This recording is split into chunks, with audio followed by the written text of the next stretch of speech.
Welcome back to Building a Bigger Booty. In this episode, we're going to cover nutrition, macros, a bit of a recap here, and then we're going to break down what a full day of eating looks like, a full week of eating looks like, and how to properly eat and take care of yourself outside of the gym so you make maximum gains. So, to keep it simple, breaking down nutrition. For better and bigger glute growth, this is what you need to know. First of all, our macros here are protein, carbs, fats.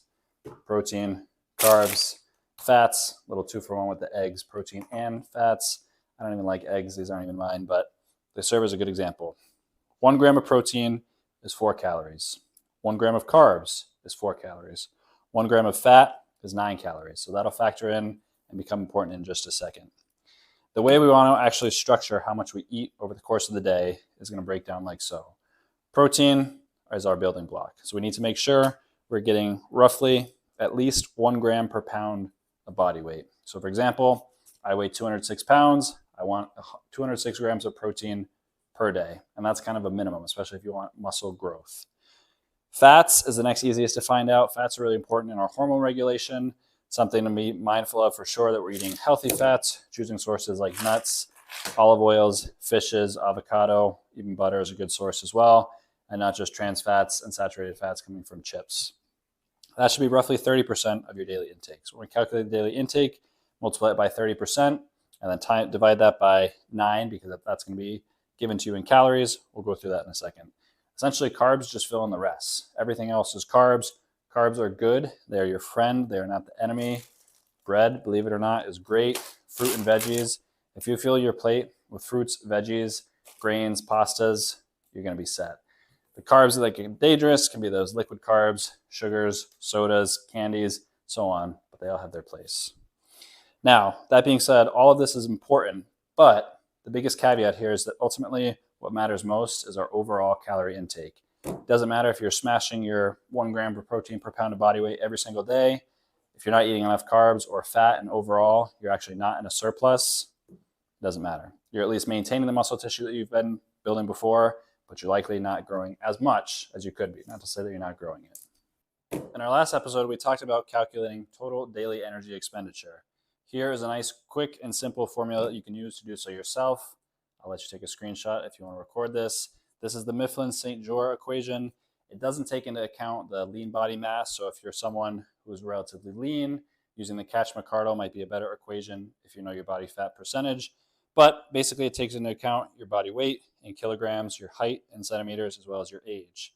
So if you know those factors, use the equation, calculate your total daily energy expenditure.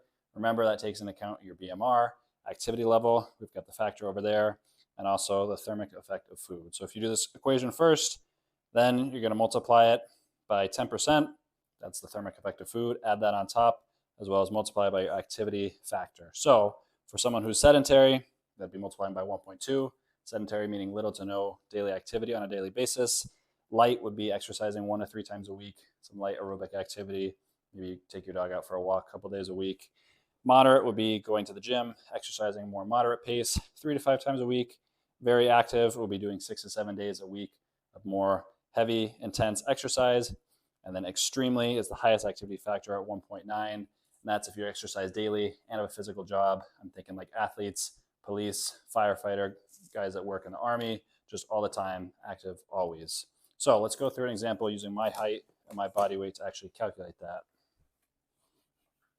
So we'll take 10 times body weight kilograms, 93.44, plus 6.25 times 185.42 minus 5 times 25 plus 5. So we'll type that in, 10 times.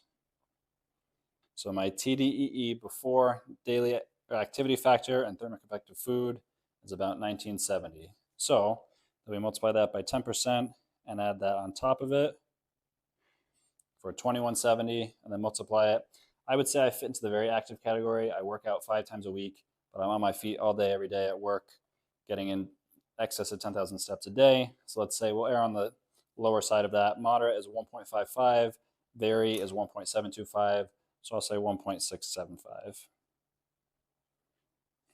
So That puts me in, just to maintain where I'm at right now, is 3,600 calories. So then we go from there.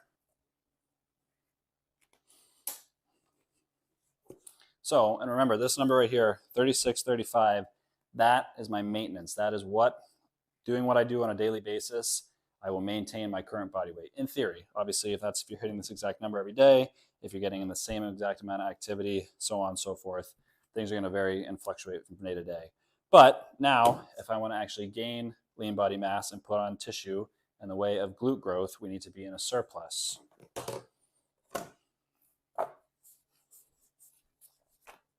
So if we remember, 1 pound is equivalent to 3,500 calories.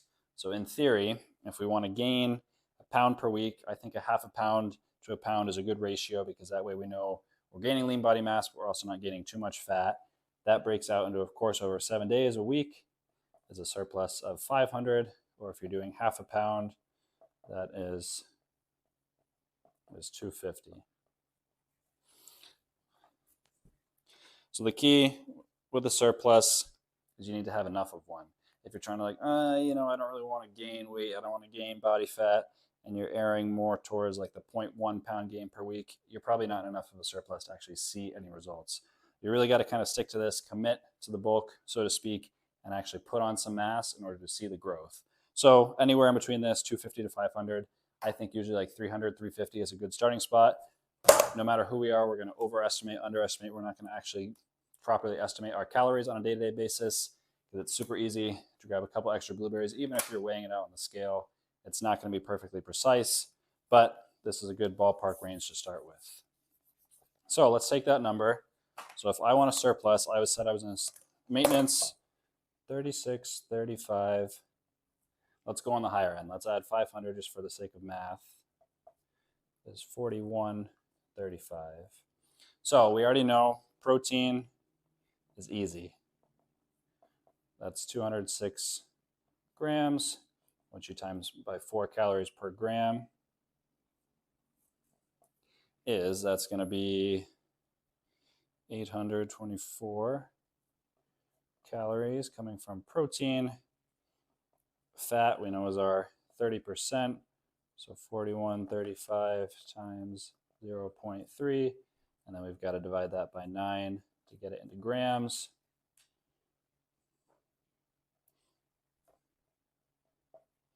And then carbs is the rest.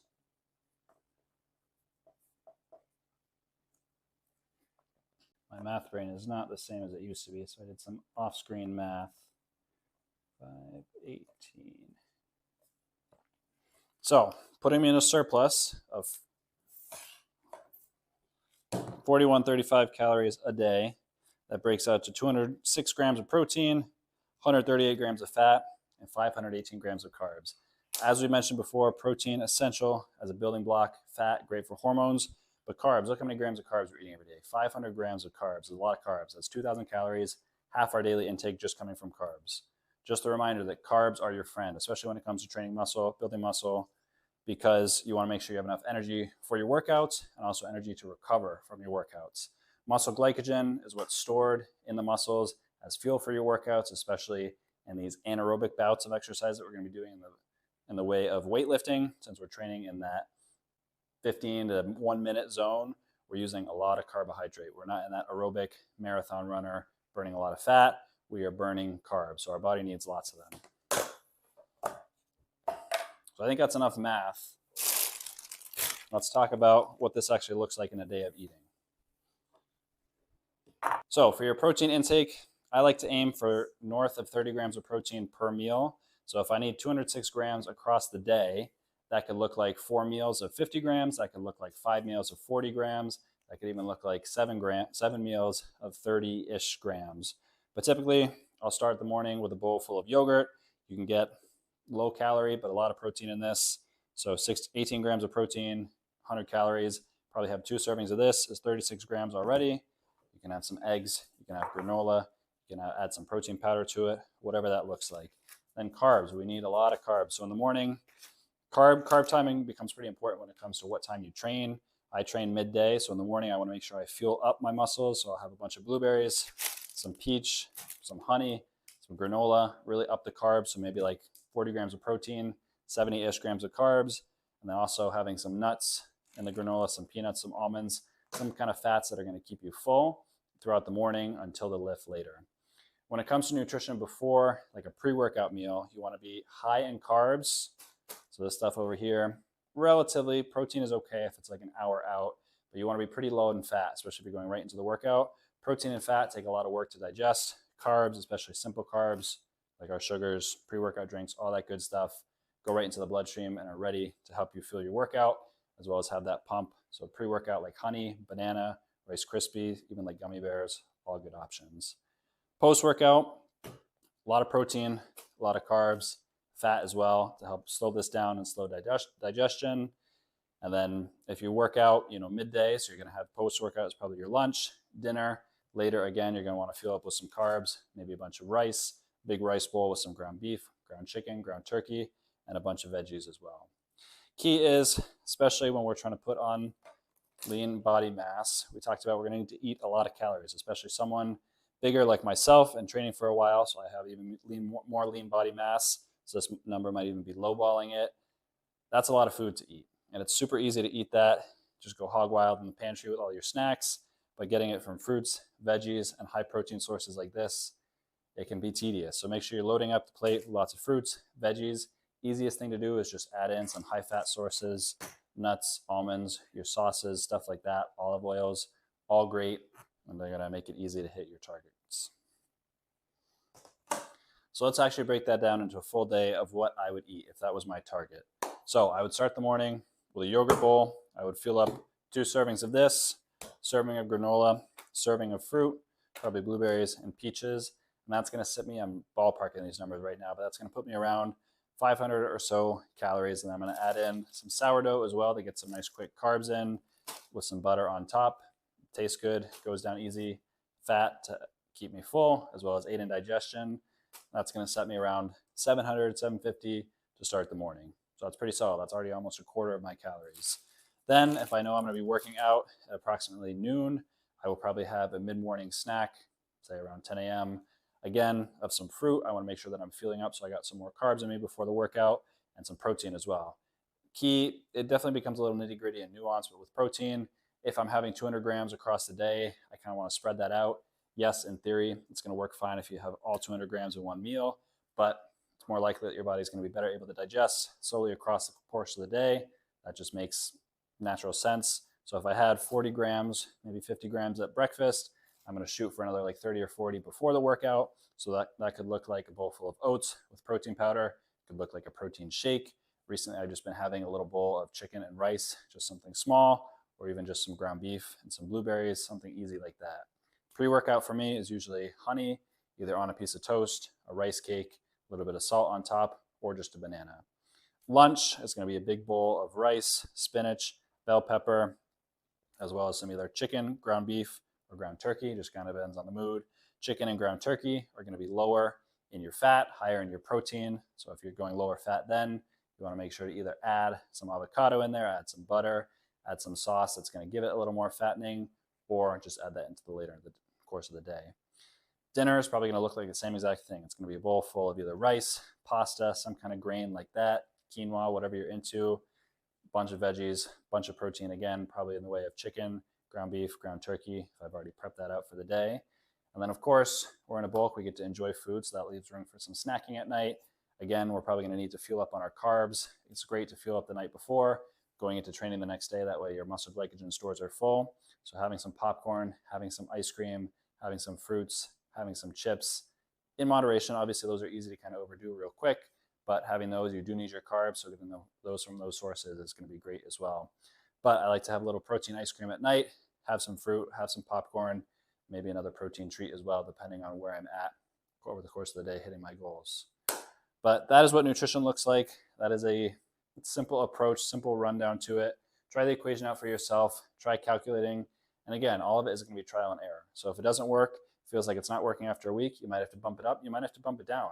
Easiest thing you can do is just weigh yourself on a daily basis, but look out at the course of the week, zoom out and see Is my weight trending up? Is it trending down?